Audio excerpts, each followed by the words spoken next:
हाय बच्चों, कैसे हैं आप सब। मैं रोशन भैया आप सबका स्वागत करता हूं आपके अपने YouTube चैनल ई आचार्य पे। बच्चे, आज की क्लास में हम बात करने वाले हैं क्लास 11th का बहुत ही प्यारा चैप्टर और बहुत ही मजेदार चैप्टर जिसका नाम है लॉगरिदम।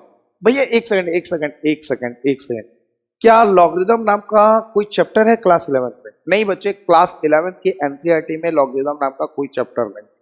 तो फिर पढ़ा क्यों रहे हो? तो बच्चे, अगर इस चैप्टर की इंपॉर्टेंस जाननी है ना, तो जाके क्लास 12 के बच्चों से पूछो जो या तो कैलकुलस पढ़ रहे हैं या कैलकुलस पढ़ चुके हैं। ऐसा क्यों भैया? क्योंकि जब क्लास 12 में कैलकुलस के अंदर लॉगरिदम के क्वेश्चंस आते हैं तो टीचर उन्हें कहते हैं कि बेटा ये फॉर्मूला होता है, इसको याद कर लो तो ये क्वेश्चन सॉल्व हो जाएगा। बच्चा करते रहता है, रटते रहता है, और गणित जो होता है वो रटने वाली चीज तो होती नहीं है, समझने वाली चीज होती है। जैसे क्वेश्चन पेपर में ट्विस्ट करता है हल्का सा, बच्चा वहां पे क्लीन बॉल्ड, क्वेश्चन होता ही नहीं है। ठीक है, तो लॉगरिदम जो चैप्टर है वो इनडायरेक्टली यूज होता है बाकी चैप्टर्स में, है ना, इनडायरेक्टली यूज होता है। ठीक है, ये तो बोर्ड के लिए बता दिया भैया। और जेई मेंस और एडवांस की अगर हम तैयारी कर रहे हैं तो उसमें लॉगरिदम की इंपॉर्टेंस क्या है? अरे इसके बारे में तो पूछो ही मत भाई, है ना। इसमें तो लॉगरिदम पढ़ना ही पढ़ना है, इनको तो हम लोग अलग से पढ़ाते हैं, बड़ी काम का चैप्टर माना जाता है ना। तो हम यहाँ पे क्या करेंगे, बेसिक लेवल से पढ़ेंगे, और इतने बेसिक लेवल से कि हम बोर्ड को भी कवर करेंगे, और साथ में इतने एडवांस लेवल तक जाएंगे कि जेई मेंस और एडवांस को कवर करते हुए लॉगरिदम पढ़े, है ना। तो आज की क्लास स्टार्ट करते हैं। ठीक है, तो सबसे पहला क्वेश्चन ये आता है कि भैया ये जो लॉगरिदम है, ठीक है, इसका हमारे डेली लाइफ में काम क्या है? तो मैं आपको बता दूं कि गणित के दो चैप्टर होते हैं, मैथमेटिक्स के बेसिकली दो चैप्टर होते हैं। एक वो चैप्टर जिनका हमारे डेली लाइफ पे डायरेक्ट इंपैक्ट पड़ता है, ठीक है, कहीं ना कहीं आपको डायरेक्ट यूज देखने को मिल जाएगा, जैसे ट्रिग्नोमेट्री। ठीक है, लेकिन कुछ ऐसे चैप्टर होते हैं मैथमेटिक्स का जिसका डायरेक्ट लाइफ में इंपैक्ट नहीं पड़ता। वो चैप्टर का काम होता है कैलकुलेशन को इजी रखना, सिंप्लीफाई रखना, है ना। तो लॉगरिदम एक ऐसा चैप्टर है जिसका काम है कैलकुलेशन को इजी रख करना, कैलकुलेशन को सिंप्लीफाई करना। इसका डायरेक्ट इंपैक्ट आपको आपके डेली लाइफ में देखने को नहीं मिलेगा, है ना।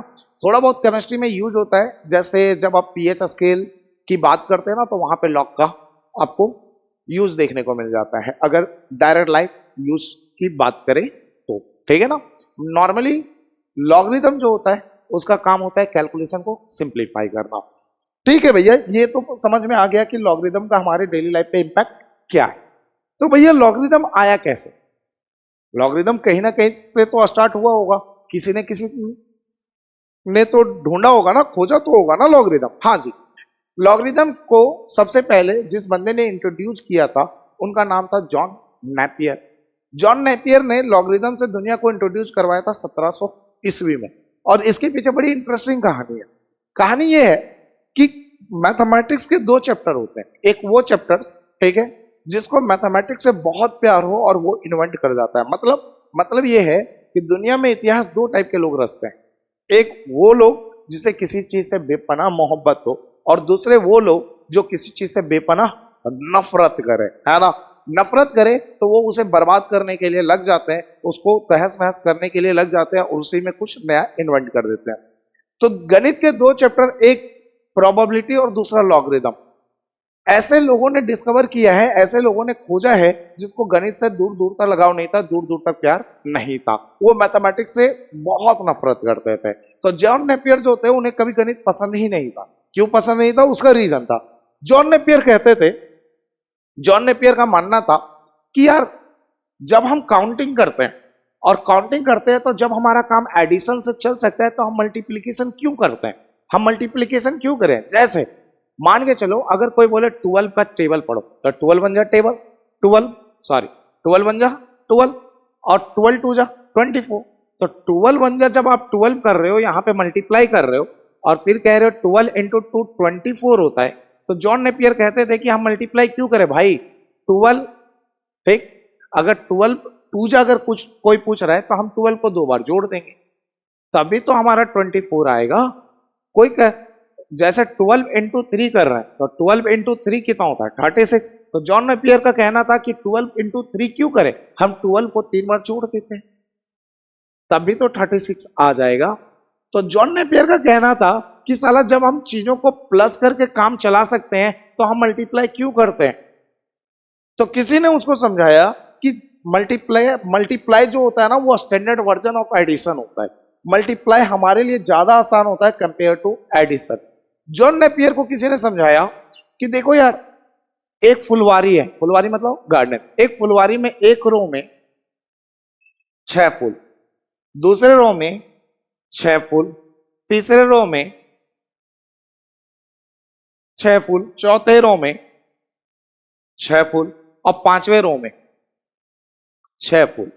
अब जॉन नेपियर को बताया देख, पहले रो में 6 है, दूसरे रो में 6 है, तीसरे रो में 6 है, चौथे रो में 6 है, पांचवें रो में 6 है। ठीक है, जब हम इसको ऐड करेंगे तो टोटल 30 फूल आएगा, है ना। तो उस बंदे ने कहा कि लेकिन अगर इसी चीज को मल्टीप्लाई करें तो देखो कितना सिंपल होता है। देखो रो में कितने फूल है 6, कॉलम में कितने फूल है 1 2 3 4 5, 5 फूल है कॉलम में। तो आप सीधा 6 को 5 से मल्टीप्लाई करो, आ जाएगा 30 तुरंत, आसान है।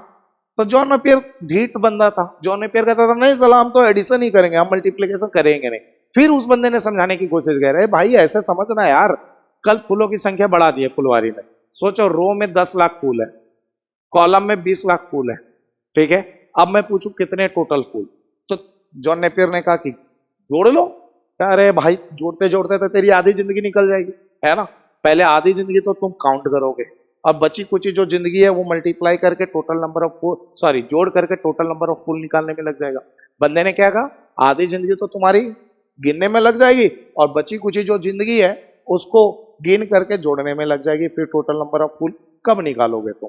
तो जॉन नेपियर ने कहा नहीं मैं तो साला एडिशन ही करूंगा। उस बंदे ने कहा देख यार इतना ढीठ क्यों बन रहा है तू, एडिशन की जगह मल्टीप्लीकेशन कर लेना। जैसे ही मल्टीप्लाई करेगा नंबर ऑफ रो में, मतलब रो में कितने फूल हैं, एक रो में आपको पता चल गया 10 लाख फूल है, कॉलम में आपको पता चल गया 20 लाख फूल है, तो सीधा 10 लाख से 10 लाख को 20 लाख से मल्टीप्लाई कर ले, टोटल नंबर ऑफ फूल आ जाएगा। जॉन नेपियर कहता है नहीं साला अब चाहे कुछ भी हो जाए हम तो साला एडिशन ही करेंगे। तो बोला भाई फिर कर। तो जॉन नेपियर को लगा उस समय के बाद, जॉन नेपियर ने सोचा कि नहीं यार बंदा तो ठीक ही कह रहा है, ठीक है, मल्टीप्लीकेशन ज्यादा इजी है compare to addition.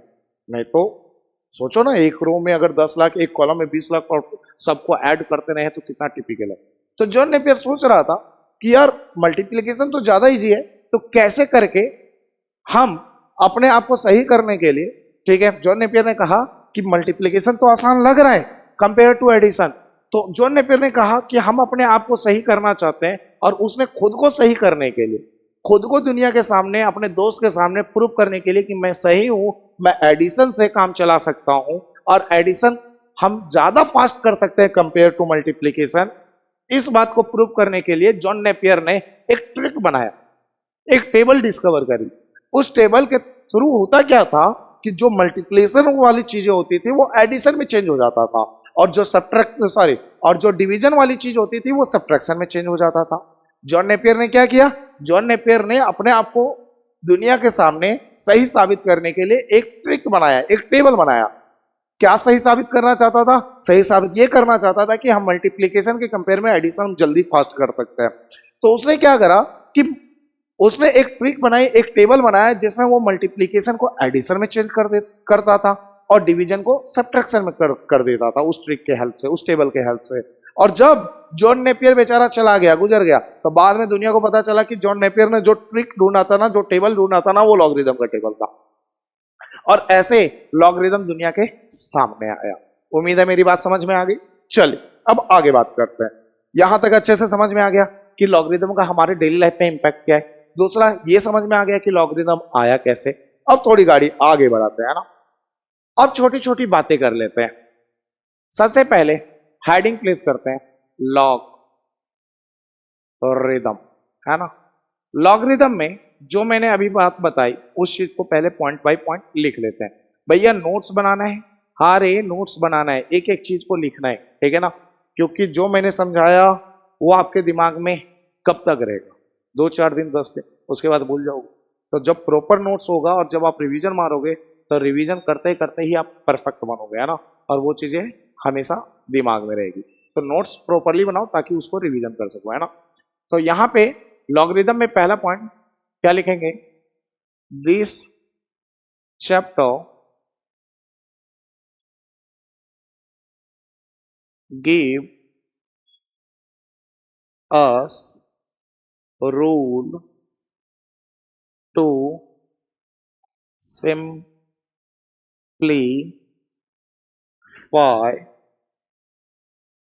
some mathematical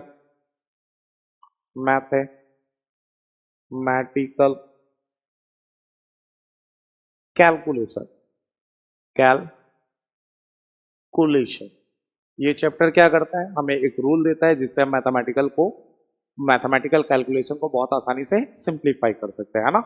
तो ये चैप्टर क्या करता है, ये चैप्टर एक रूल देता है जिस रूल के तहत हम किसी भी मैथमेटिकल कैलकुलेशन को आसानी से सिंप्लीफाई कर सकते हैं, है ना। दूसरा, this chapter is introduced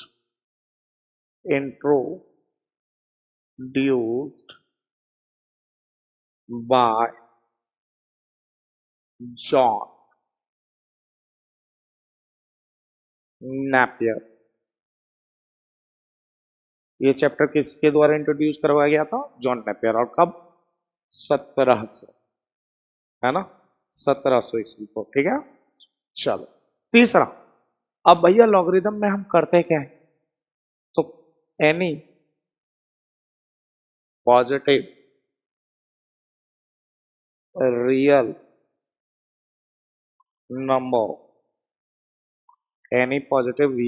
number, जिसको हम कैपिटल एन से दिखा रहे हैं यहाँ पे, है ना, can be represented in two ways। कोई भी पॉजिटिव रियल नंबर को हम दो तरीके से दिखा सकते हैं। पहला आता है एक्सपोनेंशियल रिप्रेजेंटेशन, है ना, और दूसरा आता है लॉगरिदमिक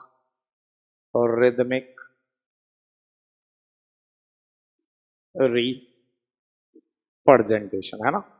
अच्छा, ये लॉगरिदमिक है तो एक्सपोनेंशियल को एक और नाम से जानते हैं एंटी लॉगरिदमिक, और एंटी लॉगरिदमिक को एंटी लॉग भी कहता है ना, एंटी लॉग रिप्रेजेंटेशन। ठीक है, पूरा लिख दो, चलो पूरा लिख देते हैं, ठीक है। एंटी, थोड़ा सा स्पेलिंग मिस्टेक कर दिया, बस भावनाएं समझ गए, काफी है। लॉगरिदमिक, है ना, रिप्रेजेंटेशन, ठीक। और इसे क्या कहते हैं, एंटी लॉगरिदमिक रिप्रेजेंटेशन। उम्मीद है मेरी बात समझ में आ गया। तो किसी भी पॉजिटिव रियल नंबर को हम दो तरीके से दिखा सकते हैं, एक एक्सपोनेंशियल रिप्रेजेंटेशन जिसको एंटी लॉगरिदमिक रिप्रेजेंटेशन कहते हैं, और दूसरा लॉगरिदमिक रिप्रेजेंटेशन। अब क्वेश्चन ये आता है कि भैया पॉजिटिव रियल नंबर को ही क्यों, नेगेटिव रियल नंबर को क्यों नहीं, तो इसके बारे में हम आगे बात करेंगे, है ना। आगे धीरे धीरे एक एक टॉपिक को बहुत अच्छे से डिस्कस करेंगे कि पॉजिटिव रियल नंबर को ही क्यों, नेगेटिव क्यों नहीं। ये सारे क्वेश्चन का आंसर जब धीरे धीरे अभी टॉपिक आगे बढ़ा रहे हैं तो धीरे धीरे आंसर मिलता जाएगा। अब एक एक बातों को समझते हुए आगे बढ़ते हैं, है ना। फिलहाल यहां तक हो गया, नोट कर लो। अब आगे बढ़े, चल एग्जाम्पल से इस बात को समझते हैं, है ना। एग्जाम्पल में हमने एक पॉजिटिव रियल नंबर लिया और वो पॉजिटिव रियल नंबर कौन है, 36। अच्छा भैया एक बात बताओ, नेगेटिव रियल नंबर की क्यों नहीं बात कर रहे हो, ये आने वाले समय पे अपने आप समझ में आ जाएगा, है ना। अभी पहले कॉन्सेप्ट समझते हैं, चीजों के बारे में जानते हैं कि एक्सपोनेंशियल रिप्रेजेंटेशन कैसे लिखा जाता है, लॉगरिदमिक रिप्रेजेंटेशन कैसे लिखा जाता है। आने वाले समय पे हम इस बात पे भी डिस्कस करेंगे कि हम केवल और केवल पॉजिटिव रियल नंबर को ही क्यों दिखाते हैं एक्सपोनेंशियल फॉर्म में या लॉगरिदमिक फॉर्म में, नेगेटिव को क्यों नहीं दिखाते, इस पर भी बात करेंगे, है ना। पहले एक एक चीज को समझते हैं, एक एक की बारीकी समझते हैं। तो 36 को लेकर के हम दो टाइप के क्वेश्चंस पूछ सकते हैं। 36 अगर एक पॉजिटिव रियल नंबर है तो इसको लेकर के दो क्वेश्चन पूछा जा सकता है। कितने क्वेश्चन? दो क्वेश्चन। पहला क्वेश्चन कि 6 का पावर कितना, सॉरी 6 का पावर अगर 2 करेंगे तो कितना आएगा। मैंने पहला क्वेश्चन क्या किया, 6 का पावर 2 करेंगे तो कितना आएगा। और दूसरा क्वेश्चन ये पूछ सकते हैं 6 का पावर कितना करें कि 36 आ जाए। तो मैंने क्या कहा, 36 को लेकर के, 36 एक पॉजिटिव रियल नंबर है, इसको लेकर के हम दो टाइप का क्वेश्चन कर सकते हैं। पहला क्वेश्चन 6 का पावर 2 करेंगे तो कितना आएगा, और दूसरा 6 का पावर कितना करें कि 36 आएगा। तो अगर इस क्वेश्चन का मैं आंसर दूं, इस क्वेश्चन का आंसर दूं, तो आंसर क्या देंगे हम? आपको आंसर तो यही देंगे ना, आपको कहेंगे कि बेटा 6 का पावर 2 जो होता है वो 36 होता है, 6 इंटू 6 36। तो अगर गौर करो तो ये जो 6 यहां पे लिखा है, दुनिया वाले इस 6 को बेस पढ़ती है। क्या पढ़ती है दुनिया? बेस। और ये जो 2 है, इस 2 को दुनिया डिग्री पढ़ती है, मैक्सिमम पावर पढ़ती है, मैक्सिमम पावर भी पढ़ती है। ठीक है, आप यहां पे पावर भी बोल सकते हो, ऐसा कोई खास नहीं है ना। मैक्सिमम पावर तब बोलते हैं ना जब एक से ज्यादा पावर हो, है ना। जैसे x square plus 2x plus 1, तो x का पावर कुछ नहीं तो सत्ता मालिक 1, तो यहाँ पावर 1 है, यहाँ पावर 2 है। लेकिन अगर मैक्सिमम पावर पूछूं तो 2 ही बोलोगे, है ना, क्योंकि और यहाँ ध्यान रखना डिग्री को ही मैक्सिमम पावर कहा जाता है। ठीक है, तो इस जो यहाँ पे पॉलिनोमियल लिखा है, यहाँ पे अगर कोई पूछे डिग्री कितनी, तो डिग्री 1 नहीं बोलेंगे, डिग्री हमेशा मैक्सिमम पावर बोला जाता है। मैक्सिमम पावर कौन है? 2, तो 2 डिग्री है। तो इसीलिए डिग्री को मैक्सिमम पावर बोलते हैं, इसीलिए यहाँ पे मैक्सिमम पावर लिख दे रहा हूं मैं। ठीक है, आप पावर भी लिखोगे तो कोई दिक्कत नहीं यार, या फिर मैक्सिमम एक्सपोनेंट। ठीक, फिलहाल आगे बढ़ो। ये जो 36 है, इस 36 को हम पॉजिटिव रियल नंबर कहते हैं, जिसको हम किससे दिखा रहे थे? कैपिटल एन से दिखा रहे थे, है ना। पॉजिटिव रियल नंबर कहते हैं। और इस टाइप का जो रिप्रेजेंटेशन होता है ना बच्चे, इस टाइप का जो रिप्रेजेंटेशन होता है, इस टाइप के रिप्रेजेंटेशन को ही हम एक्सपोनेंशियल रिप्रेजेंटेशन कहते हैं। एक्सपोनेंशियल नेंशियल और रिप्रेजेंटेशन कहते हैं, या फिर इसको एंटी लॉग रिप्रेजेंटेशन कहते हैं। एंटी लॉगरिथमिक को लॉग में शॉर्ट में पढ़ते हैं ना, एंटी लॉग रिप्रेजेंटेशन कहते हैं ना। तो हम 36 जो था, 36 एक पॉजिटिव रियल नंबर था, तो 36 को हमने क्या लिखा? 6 का पावर 2। तो किसी भी नंबर को, किसी भी पॉजिटिव नंबर को, ठीक है, किसी भी पॉजिटिव रियल नंबर को अगर हम पावर के फॉर्म में दिखाते हैं तो उसे हम क्या कहते हैं? एक्सपोनेंशियल रिप्रेजेंटेशन कहते हैं। ठीक, अच्छा यहां पे क्या लिखा? अगला चलते हैं। 36 को लेकर दूसरा क्वेश्चन क्या हो सकते हैं? 6 का पावर कितना करे कि 36 आ जाए, यही। तो इस क्वेश्चन को पूछने का जो सबसे सही तरीका हो सकता है, ठीक है, ध्यान से सुनना, ये जो क्वेश्चन लिखा है, इस क्वेश्चन को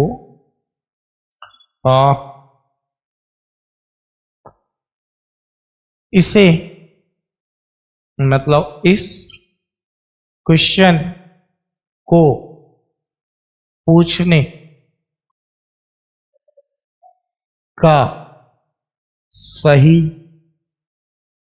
तरीका, सही मेथड, ठीक है ना, इस क्वेश्चन को पूछने का जो सही मेथड हो सकता है वो कुछ ऐसा हो सकता है। देखो मैंने क्या पूछा? 6 का पावर कितना करे कि 36 आ जाए, है ना। तो इस चीज को ऐसे लिखा जाता है, log 36 टू द बेस 6। क्या पढ़ा भैया? क्या पढ़ा भैया? क्या पढ़ा भैया? बताता हूं। इसको पढ़ते हैं log 36 टू द बेस 6। इसका मतलब होता है 6 का पावर कितना करेगी? 36 आ जाए। 6 का पावर कितना करेगी? 36 आ जाए। बात समझ में आ गया? तो इसका सॉल्यूशन आप क्या दोगे? इसका सॉल्यूशन तो आप यही दोगे ना कि भैया आप यही पूछना चाहते हो ना, 6 का पावर कितना करें कि 36 आ जाए। तो भैया दो 6 का पावर 2 करेंगे तो 36 आएगा, है ना। तो इस टाइप का जो रिप्रेजेंटेशन होता है ना, इस टाइप के रिप्रेजेंटेशन को ही लॉगरिदमिक रिप्रेजेंटेशन कहते हैं। मेरी बात समझ में आ गई। तो अगर किसी नंबर को हम पावर की फॉर्म में लिखते हैं तो उसे एक्सपोनेंशियल रिप्रेजेंटेशन या फिर एंटीलॉग रिप्रेजेंटेशन कहते हैं। और अगर किसी नंबर में, ध्यान से सुनना, अगर कोई नंबर दे दो और ये पूछूं कि वो नंबर लाने के लिए किसी और नंबर का पावर कितना किया जाए, तो इस टाइप के क्वेश्चंस को लिखने का सही तरीका होता है लॉग में लिखना, है ना। जैसे मैंने यहां पे लिखा 6 का पावर कितना करेंगे 36 आ जाए, तो इसे क्या लिखेंगे log 36 टू द बेस 6। इसका मतलब मैं पूछना चाहता हूं 6 का पावर कितना करें कि 36 आ जाए, तो आंसर क्या बोलेंगे 2। तो जब भी किसी नंबर को पावर के फॉर्म में दिखाए तो उसे एक्सपोनेंशियल रिप्रेजेंटेशन, और कभी मैं आंसर में पावर पूछूं, आंसर में क्या पूछूं, पावर पूछूं, तो उस टाइप के रिप्रेजेंटेशन को हम लॉगरिथमिक रिप्रेजेंटेशन कहते हैं। उम्मीद है कि आपको एक्सपोनेंशियल रिप्रेजेंटेशन और लॉगरिथमिक रिप्रेजेंटेशन में डिफरेंस समझ आ गया। अब ये जो एग्जांपल्स में लिखा है, इसी चीज को स्टैंडर्ड फॉर्म में कैसे लिखा जाता है, इसी को लिखने का जो तरीका होता है, मतलब किताब जो है वो इसी चीज को ऐसे लिखती है। देखो ध्यान से, वो कहती है कि n जो था वो एक पॉजिटिव नंबर था। इस पॉजिटिव नंबर को हम 2 तरीके से दिखाते हैं। कितने तरीके से? 2 तरीके से। पहला कि दुनिया में कोई नंबर होगा जिसका पावर x करेंगे तो n मिलेगा। जैसे अभी था ना 36 था, तो 36 को पहले क्या लिख रहे थे, 6 का पावर 2 करेंगे तो 36 मिल जाएगा, ये 36 मिल जाएगा। उसी तरह n है तो a का पावर x करेंगे तो n मिल जाएगा। फिर दूसरा, लॉगरिथमिक में इसी चीज को क्या लिखा था, log 36 to the base 6 equal to 2। तो देखो जो आंसर था यहाँ पे, जो 36 नंबर आ रहा था वो लॉग के साथ आ गया। तो यहाँ पे बताओ, अगर यहाँ पे बताओ आंसर में क्या आ रहा था n, तो लॉग के साथ आ जाएगा n। क्लियर है ये बात है? जो यहाँ पे बेस 6 था वही बेस यहाँ पे 6 आ गया, तो यहाँ पे बेस में कौन है, a, तो बेस में आ जाएगा a। और यहाँ पे जो पावर था, पावर वो आंसर के फॉर्म में आ रहा था, तो पावर x है, तो आंसर के फॉर्म में क्या आएगा, x। समझ में आ गया? तो किताब में आपको जब भी एक्सपोनेंशियल रिप्रेजेंटेशन लिखा होता है तो वो कुछ इस टाइप से लिखा जाता है, और इसी को दुनिया वाले एक्सपोनेंशियल रिप्रेजेंटेशन कहते हैं और एंटी लॉग रिप्रेजेंटेशन कहते हैं। एंटी लॉग रिप्रेजेंटेशन कहती है। उम्मीद है समझ में आ गया। और इस टाइप का जो रिप्रेजेंटेशन होता है, इस रिप्रेजेंटेशन को ही अभी बताया लॉगरिथमिक रिप्रेजेंटेशन कहते हैं। तो भैया एक बात बताओ, इसको पढ़ा क्या जाता है, इसको कुछ ना कुछ तो पढ़ते होंगे। हाँ, पढ़ना सिखाता हूं मैं, ये पहला पॉइंट था, ठीक है ना। अब इसमें 2-3 बातें लिख रहा हूं, वो सुनो। कभी भी a का power x equal to n लिखा हो तो इसको रीड करना सीखो, ठीक है। इसको सही तरीका क्या है पढ़ने का वो सीखो। रीड एज, इसको लिखते हैं, इसको पढ़ते हैं anti log of x to the base a is n, ठीक, ये पढ़ा जाता है, ठीक। और अगर कभी ऐसा लिखा हो log n to the base a equal to x, तो जो अभी बोला वही ये पढ़ेंगे, मतलब बताते हैं, इसको रीड करते हैं, read as log n to the base a is x। उम्मीद है यहां तक समझ में आ गया, एक एक बात क्लियर हो गई। उम्मीद है कोई डाउट्स तो नहीं है। चौथी बात है जो याद रखना है, आप हमेशा इस चीज को याद रखना है, रिमेंबर करके रखना है, ये सबसे काम की बात है। लॉग जब आता है ना, कभी भी कोई लिख दे log n to the base a equal to x, तो यहां पे लॉग के साथ वाला जो वैल्यू है, ध्यान से सुनना, इस बात को याद रखना, लॉग के साथ वाला वैल्यू कौन है, n, ये 0 से बड़ा होता है। लॉग के पास वाला वैल्यू मतलब बेस वाला वैल्यू, ये भी 0 से बड़ा होता है, और कभी भी बेस 1 के बराबर नहीं होता। भैया इसको याद कैसे रखें? तो मैं कहता हूं ये जो लॉग लिखा ना, लॉग मत पढ़ो, इसे लोग पढ़ो, लोग, पब्लिक, पीपल, है ना। लोगों को कैसे लोग पसंद है? पॉजिटिव लोग पसंद है। लोगों को कैसे लोग पसंद है? पॉजिटिव लोग। आपको भी, आप भी चाहते हो कि मेरे आसपास जो लोग रहे ना, वो अच्छी अच्छी बातें करें, पॉजिटिव बातें करें। भले ही आप नेगेटिव बोलो, सामने वाले को गाली गलौज करो, उसे फर्क नहीं पड़ता, लेकिन आप चाहते क्या हो? हमारे आसपास वाले लोग अच्छे हो, अच्छी अच्छी बातें करें। तो लोगों को कैसे लोग पसंद है? पॉजिटिव लोग। पॉजिटिव लोग मतलब लॉग को क्या मैंने बोला? लॉग को लोग पढ़ो। लोगों को पॉजिटिव लोग पसंद है। पॉजिटिव मतलब n भी 0 से बड़ा, n भी 0 से बड़ा कब होता है? n 0 से बड़ा का मतलब पॉजिटिव, है ना। a भी 0 से बड़ा मतलब पॉजिटिव। समझ में आ गया? तो क्या बोलोगे? लोगों को कैसे लोग पसंद है? पॉजिटिव लोग। पॉजिटिव लोगों मतलब n भी 0 से बड़ा और a भी 0 से बड़ा और a not equal to 1। Clear है ये बात है? अब ये कंडीशन होता क्यों है भैया कि n भी 0 से बड़ा, a भी 0 से बड़ा और a नॉट इक्वल टू 1? क्यों होता है? तो इसका रीजन समझते हैं, आइए आगे बढ़ते हैं, है ना। एक एक चीज को आराम से बात करते हैं। क्लियर है? अब देखते हैं रीजन। रीजन क्या है? तो सबसे पहले यहां पे लिखते हैं रीजन। रीजन किसका भैया? log n to the base a equal to x में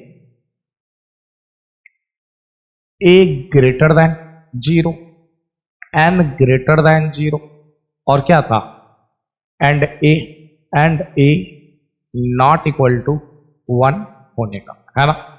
एक एक करके बात करते हैं इसी रीजन में। सबसे पहले बात करते हैं कि भैया a ग्रेटर देन 0 क्यों होता है, ठीक है ना। और उसी के साथ बात कर लेंगे n ग्रेटर देन 0 क्यों होता है, दोनों एक साथ चलेगा, ठीक। अगर मैं पूछूं 2 का पावर x की वैल्यू क्या होगी जब x belongs to real number हो, मतलब रियल नंबर में कोई भी नंबर ले सकते हो, है, मतलब पॉजिटिव, नेगेटिव, फ्रैक्शन में, डेसिमल में, रूट में, कुछ भी लिख लो, रैशनल कुछ भी। तो भैया मैं बताऊं, मैंने बोला बता। भैया ऐसे देखो, x के जगह भैया पॉजिटिव नंबर रखो 2 का पावर 1। तो भैया जब आप x के जगह पॉजिटिव रखोगे ना, तो आंसर देखो 2 आएगा। भैया आप ऐसा करो ना, x के जगह पे 2 रख दो तो 2 का पावर 2 4 देगा। आप ऐसा करो, x के जगह पे भैया -3 रखो। -3 का मतलब होता है नीचे आके ये पॉजिटिव हो जाएगा, होगा ना।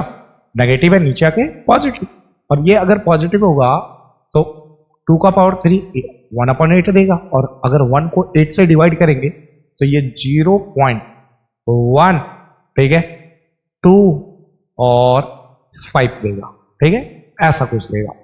ऐसा ही अगर आप पॉजिटिव ले लिया, नेगेटिव ले लिया, भैया फ्रैक्शन में ले लो, फ्रैक्शन चलो ले लेते हैं।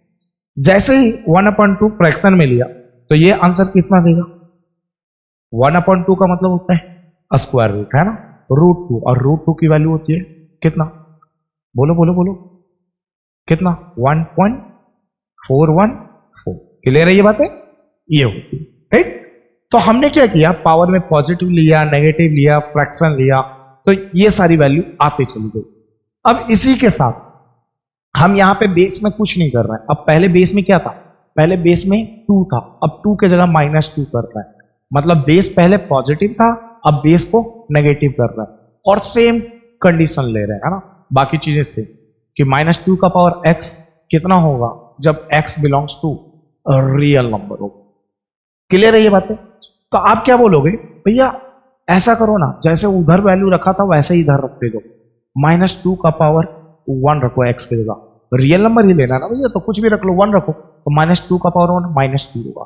भैया ऐसा करो, अब -2 का पावर 2 रखो भैया, तो आपको पता है नेगेटिव का पावर इवन, पॉजिटिव होगा, और 2 का स्क्वायर 4 होगा, है ना। एक एक कॉन्सेप्ट को बड़े प्यार से पढ़ते हुए चलेंगे, है ना। -2 का पावर भैया 3 करो, है ना, 3 नहीं, -3 चलो कर देते हैं। आप सबको पता है ये पावर नेगेटिव है तो नीचे आके ये क्या बन जाएगा, पॉजिटिव बनेगा, ठीक है, पावर पॉजिटिव बनेगा। और दूसरी बात ये भी आपको पता है कि माइनस का पावर ऑड माइनस होता है तो 2 का पावर 3 8 होता है, माइनस ऊपर ले जाओ और 1 को 8 से डिवाइड करोगे तो 0.125 मिलेगा, है ना। अब अगला चलते हैं, -2 का पावर भैया फ्रैक्शन में ले लो, 1/2 ले लो, चलो ले लिया, रूट अंडर -2। और आपको पता है रूट के अंदर नेगेटिव आना ये किसका कॉन्सेप्ट दे रहा है, इट्स इमेजिनरी नंबर, ये इमेजिनरी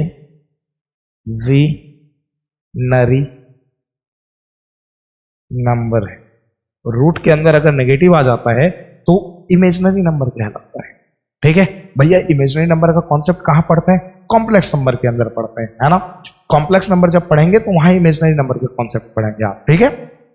तो ध्यान रखिएगा, 2 टाइप के नंबर इमेजिनरी होते हैं, जो रूट के अंदर एक माइनस ले और वैसा नंबर जिसके साथ आई लगाओ, इस आई को पढ़ते हैं आयोटा। जिस तरह पाई की वैल्यू होती है ना, मतलब मानते हैं पाई की वैल्यू 3.1422/7, उसी तरह आई की वैल्यू रूट अंडर -1। समझ में आ गया, ठीक है, इस बात को ध्यान रखना फिलहाल।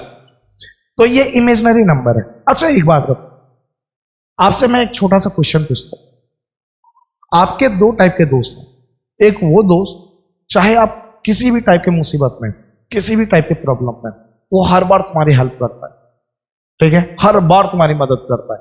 और एक ऐसा दोस्त है, ठीक है, जिसको कॉल करते हो, कभी प्रॉब्लम में फंसो तो वो कभी बहाना बनाता है, बोलता है यार देखना यार, अभी बोला तुमने उसे बोला यार ऐसा करना यार, कुछ पैसे भेज देते यार, 5 दिन में वापस रिटर्न कर दो। अरे यार बस 10 मिनट तू पहले फोन करता यार, अभी तो किसी को ट्रांसफर किया था यार पहले क्यों नहीं किया यार, पहले बता देता 5 मिनट पहले।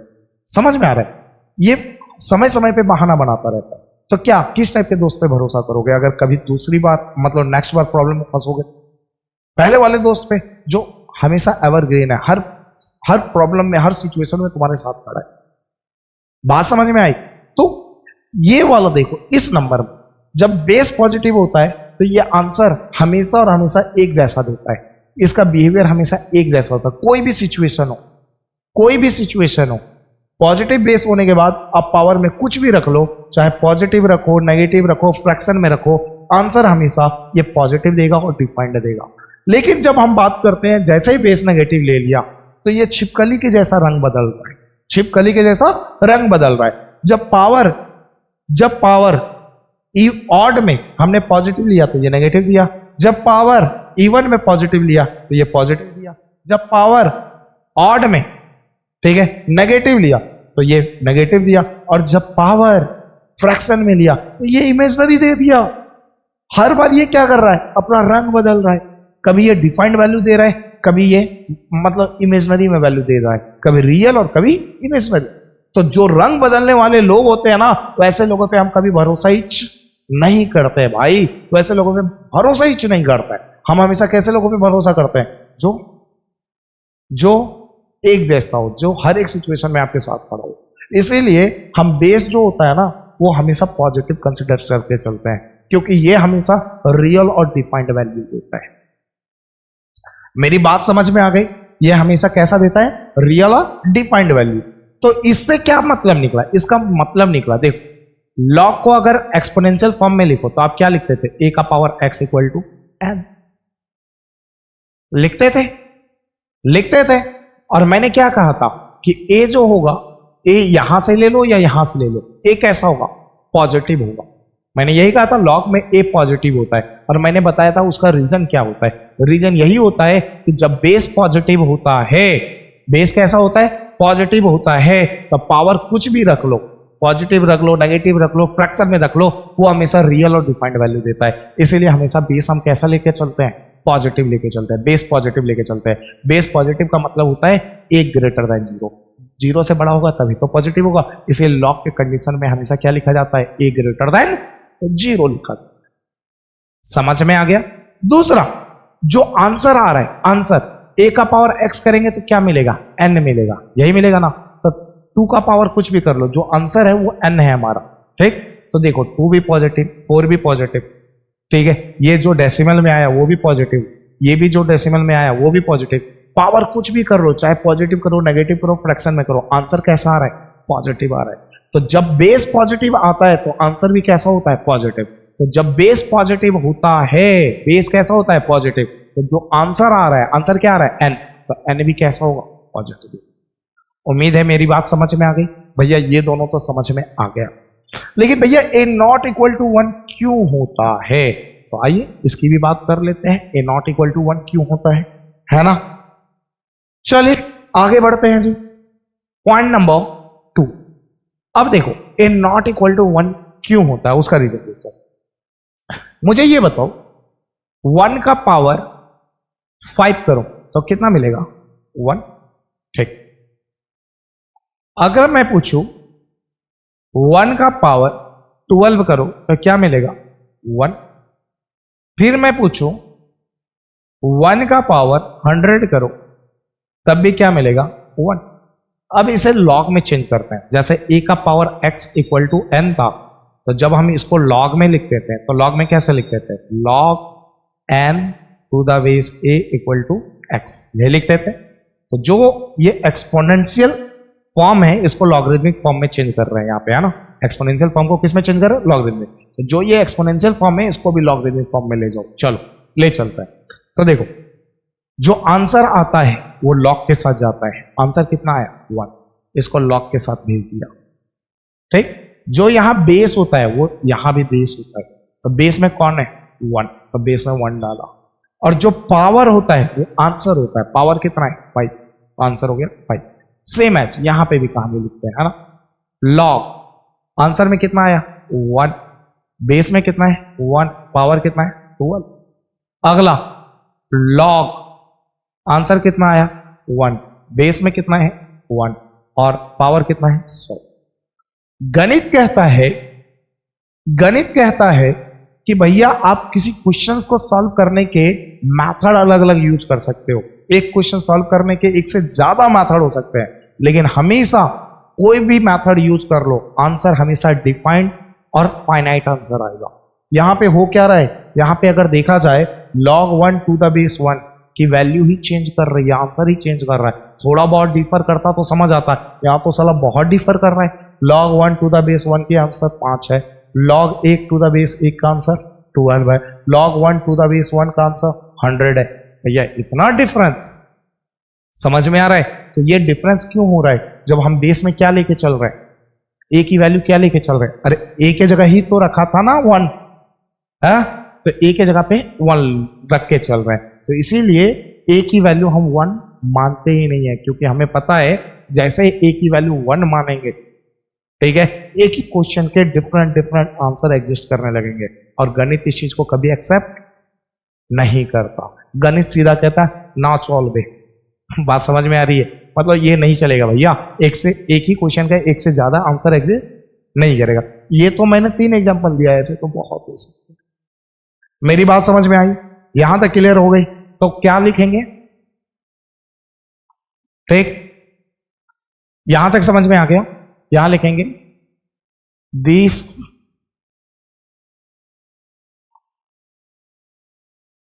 Sorry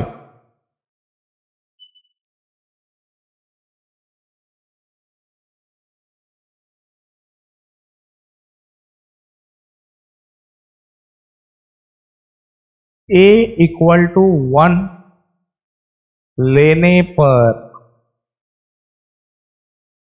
log n to the base a, ठीक है, डिफरेंट डिफरेंट डिफरेंट आंसर देता रहता है जो mathematically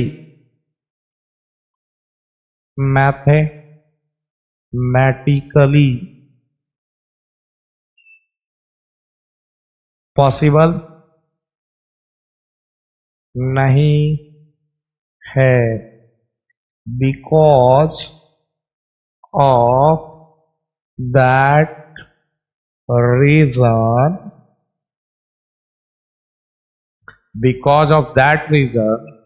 a not equal to 1 लेते हैं।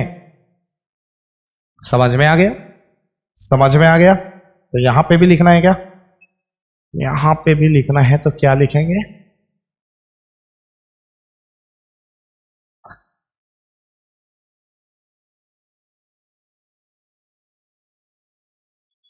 बेस ब्रैकेट में ए ग्रेटर देन 0 मतलब पॉजिटिव इस लिए लेते हैं बिकॉज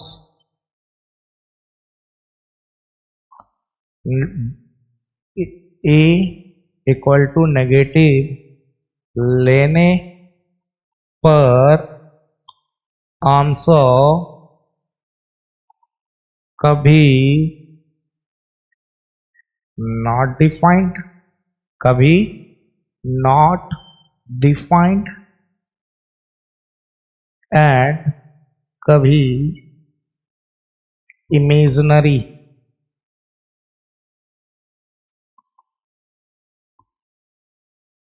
इमेजिनरी नंबर में मिलता है, मिलता है। समझ में आ गया? बेस एक ग्रेटर देन इसलिए लेते हैं बिकॉज नेगेटिव लेने पे मिलता है ना? ये बात समझ में आ गया? रंग बदलने वाले लोगों पे भरोसा नहीं थे, है ना?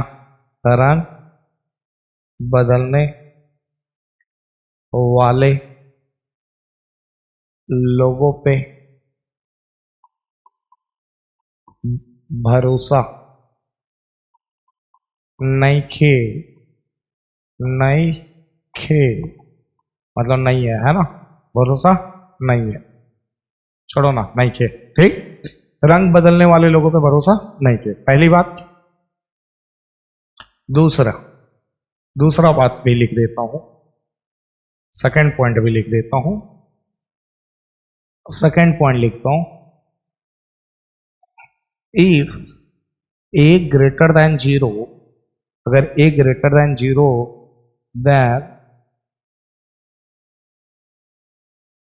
देन सॉरी ऐसे लिखते हैं, ए का power x equal to n में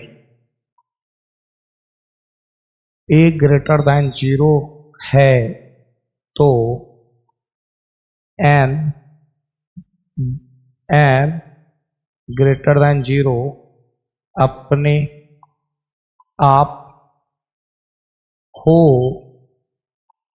जाता है बिकॉज आंसर पॉजिटिव मिलता है।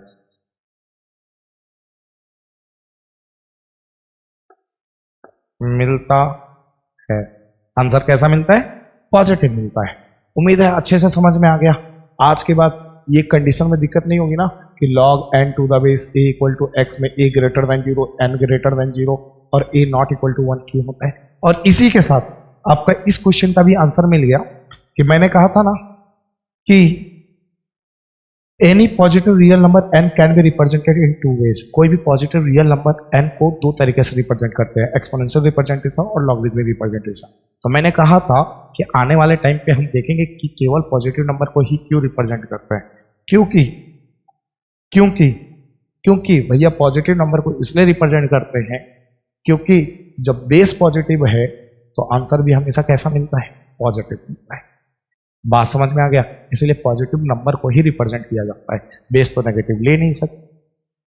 अभी बताया ना, रंग बदलने वाले लोगों पे भरोसा नहीं है। बात समझ में आ गई? उम्मीद है यहां तक सारी बातें क्लियर है, अच्छे से एक एक डाउट क्लियर है ना? चले, अब इतनी बातें समझाए तो कुछ और की भी कॉन्सेप्ट ले लीजिए आप भाई, कुछ और भी बातें सीख लो। कॉन्सेप्ट, पहला कॉन्सेप्ट भाई, एक और बात देखो, दुनिया में किसी भी नंबर को 0 से डिवाइड करो तो आपको नॉट डिफाइंड मिलेगा। किसी भी नंबर मतलब defined number, defined number defined number, ठीक है, किसी भी डिफाइंड नंबर को अगर 0 से डिवाइड करोगे तो नॉट डिफाइंड मिलेगा। लेकिन इस बात को ध्यान रखना, एक्सेप्ट 0, लेकिन वो डिफाइंड नंबर 0 को, except defined number 0, except defined number 0, है ना। अब देखो इसका मतलब क्या है, इसका मतलब ये है कि 1 एक डिफाइंड नंबर है, इसको 0 से डिवाइड करोगे तो नॉट डिफाइंड मिलेगा, और नॉट डिफाइंड को हम ऐसे दिखाते हैं ना, ऐसे भी दिखा देते हैं, ठीक।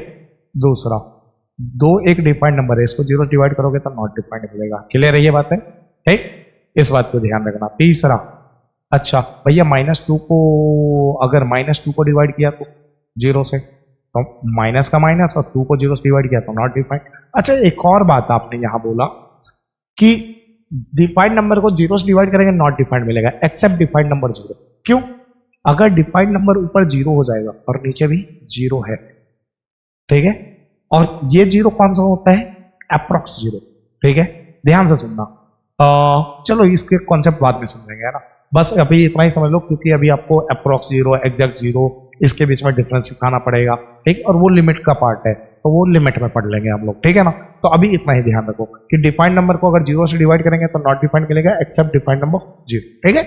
दूसरी बात है, इस बात को भी ध्यान रख लेना, किसी, ठीक है, किसी डिफाइंड नंबर को,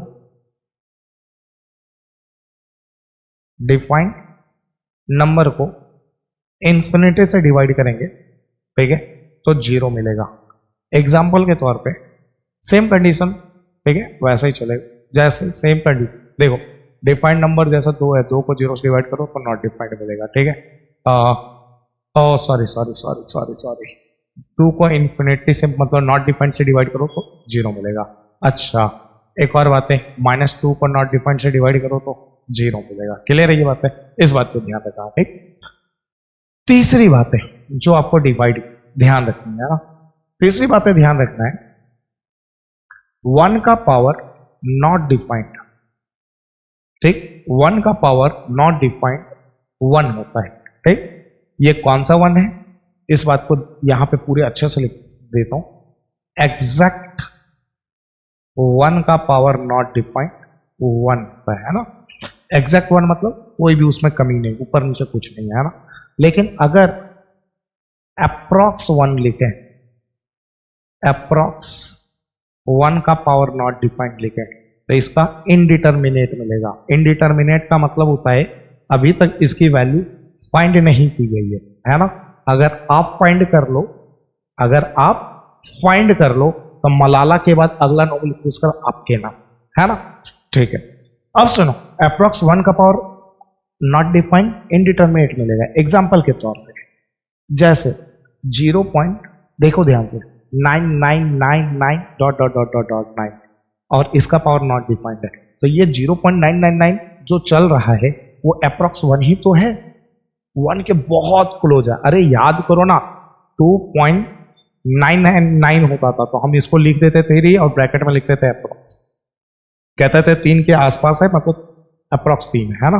तो 0.9999 चल रहा है ना, तो ये अप्रॉक्स कितना है, अप्रॉक्स 1 है, और अप्रॉक्स 1 का पावर नॉट डिफाइंड है, तो इसका आंसर क्या होगा, इनडिटर्मिनेट, इनडिटर्मिनेट, है ना, इनडिटर्मिनेट होगा। क्लियर है ये बातें, यहां तक समझ में आ गई। पांचवी बातें भी समझ लो।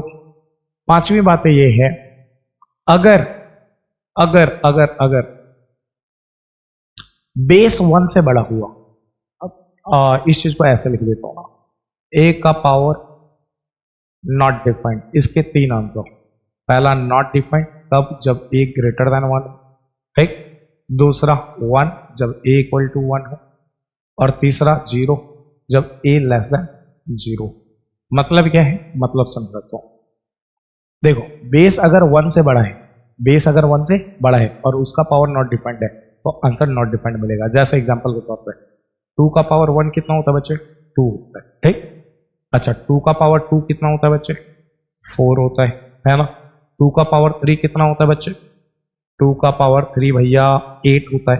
तो देखो अगर गौर करो तो हो क्या रहा है, जैसे जैसे पावर बढ़ाते जा रहे हैं नंबर भी बढ़ता जा रहा है। तो सोचो जिस दिन पावर बहुत बड़ा कर देंगे, बहुत बड़ा, तो नंबर भी क्या आएगा, बहुत बड़ा। बहुत बड़े पावर को नॉट डिफाइंड कहते हैं और बहुत बड़े नंबर को भी नॉट डिफाइंड कहते हैं। क्लियर है ये बात है? जैसे जैसे पावर बढ़ाते जा रहे नंबर बढ़ता जाएगा, जिस दिन पावर बहुत बड़ा कर देंगे तो नंबर भी बहुत बड़ा आएगा। क्लियर है ये बात है? तो देखो बेस जो है वो 1 से बड़ा है और 1 से बड़े का पावर नॉट डिफाइंड क्या आ रहा है, नॉट डिफाइंड। लॉजिक के साथ दे रहा हूं, फैक्ट के साथ चीजें दे रहा हूं, है ना। दूसरा, अच्छा बेस अगर अच्छा ये तो आपको अभी बता ही चुका हूं, बेस अगर 1 हो, ए इक्वल टू 1 का पावर नॉट डिफाइंड। ये कौन सा 1 है, एग्जैक्ट 1 है, एग्जैक्ट 1 है। एग्जैक्ट 1 का पावर नॉट डिफाइंड क्या होता है, 1। अभी जस्ट पीछे बताया था, है ना। और तीसरी बात है, इस पे भी समझ लेते हैं। पहला कॉन्सेप्ट, अगर बेस जो है, अच्छा 0 से छोटा लेना है, लेकिन 0 सॉरी ये गड़बड़ ले लिया था, तीसरा कंडीशन गड़बड़ था। जो ए है, पहला कंडीशन क्या बोला, ए का पावर नॉट डिफाइंड देगा जब ए 1 से बड़ा हो। ए का पावर नॉट डिफाइंड 1 देगा जब ए इक्वल टू 1 हो। और ए का पावर नॉट डिफाइंड 0 देगा जब ए 0 से बड़ा बट 1 से छोटा हो। ठीक है ना, 1 से छोटा हो। ठीक है, इस बात को देखना। जैसे 0.2 जो है वो 0 से बड़ा है बट 1 से छोटा है। ठीक है, इसका पावर हम 1 लेते हैं, लॉजिक समझा रहे हैं। 0.2 का पावर 1 क्या हुआ, 0. दूसरा 0.2 का पावर 2 ले लिया तो ये क्या देगा, 0.04। अच्छा और आगे बढ़ता है, 0.2 का पावर 3 ले लिया तो ये क्या देगा, 0.008, है ना। और आगे बढ़ा लिया, 0.2 का पावर 4 ले लिया तो ये देगा 0.0016।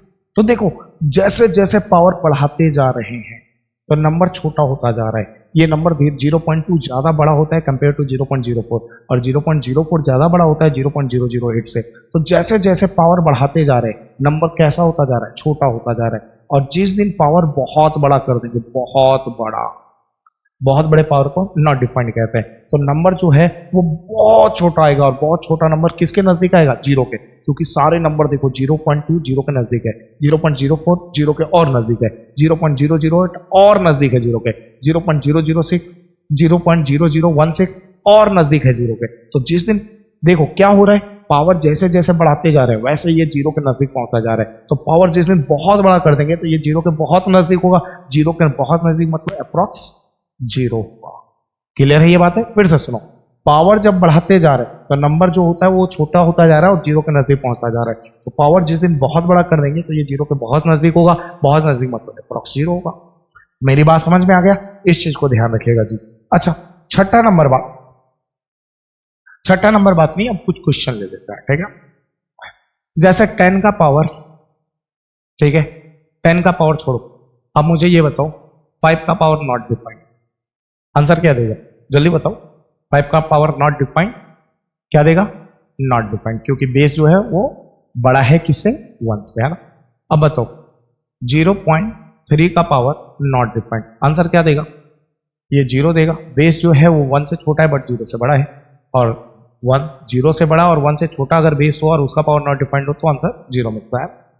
अगला, अच्छा बताओ 10 का पावर नॉट डिफाइंड मतलब माइनस में नॉट डिफाइंड, क्या देगा, तो भैया इसको ऐसे लिखो 1/10 का पावर नॉट डिफाइंड, क्योंकि भैया पावर नेगेटिव नीचे आके पॉजिटिव। और भैया अभी आपने बताया था बेस अगर 1 से बड़ा हो और पावर में नॉट डिफाइंड हो तो आंसर नॉट डिफाइंड रहेगा। और भैया आपने ये भी बताया था 1 को अगर नॉट डिफाइंड से डिवाइड करेंगे तो आंसर 0 मिलेगा। क्लियर है ये बातें? उम्मीद है ये सारी बातें समझ में आ गई। तो एक क्वेश्चन है जिसका आंसर आपको कमेंट बॉक्स में कमेंट करके देना है, 2/3 का पावर नॉट डिफाइंड, इसका आंसर क्या होगा। इस क्वेश्चन का आंसर आप सबको कमेंट बॉक्स में कमेंट करके बताना है। जिस बच्चे का आंसर सही होगा उस बच्चे को हट दे देंगे, है ना, ताकि बाकी बच्चों को समझ आ सके कौन सा आंसर सही है कौन सा आंसर गलत है। उम्मीद है आज की क्लास में जितनी चीजें मैंने पढ़ाई है, जो भी चीजें समझाई है, वो सारी चीजें आपको बहुत अच्छे से समझ में आई है। अच्छा एक और क्वेश्चन दे रहा हूं आपको, ये भी करके बताना यार।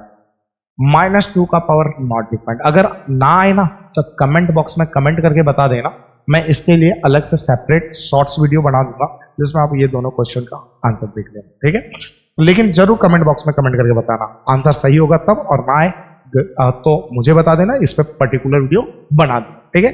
तो उम्मीद है आज की क्लास आपको बहुत अच्छे से समझ में आई होगी, एक एक बात, एक जो मैंने समझाई है वो आपके दिमाग में स्ट्राइक किया है। इसका पेयर नोट्स अच्छे से बनाना, कॉपी में तरीके से लिखना, है ना। जो भी चैप्टर मैं पढ़ाऊंगा 11th में, बहुत ही बेसिक से और बहुत ही अच्छे लेवल तक पढ़ाऊंगा, इतने अच्छे लेवल तक कि उसमें उसके बाद जिंदगी में कभी भी कोई डाउट नहीं रहेगा, ठीक है ना। तो भैया चैनल पे नहीं हो तो करना क्या है पता है, सब्सक्राइब, हाँ, लाइक, दोस्तों के साथ वीडियो शेयर करना है, और आप ये भी बताते रहना कि भैया कोई स्पेशल टॉपिक है जिसमें आपको पर्टिकुलर डाउट है, तो उसके लिए अलग अलग से बीच बीच में वीडियो बनाकर मैं डालूंगा, लेकिन वो कमेंट बॉक्स में कमेंट करके बता देना, है ना। मिलते हैं अगली वीडियो में इसी उम्मीद के साथ कि आज जो मैंने पढ़ाया वो आपको बहुत अच्छे से समझ में आया, और आप इसे कॉपी में नोट भी करेंगे और अच्छे से पढ़ाई भी करेंगे। मिलते हैं अगली वीडियो में, ओके।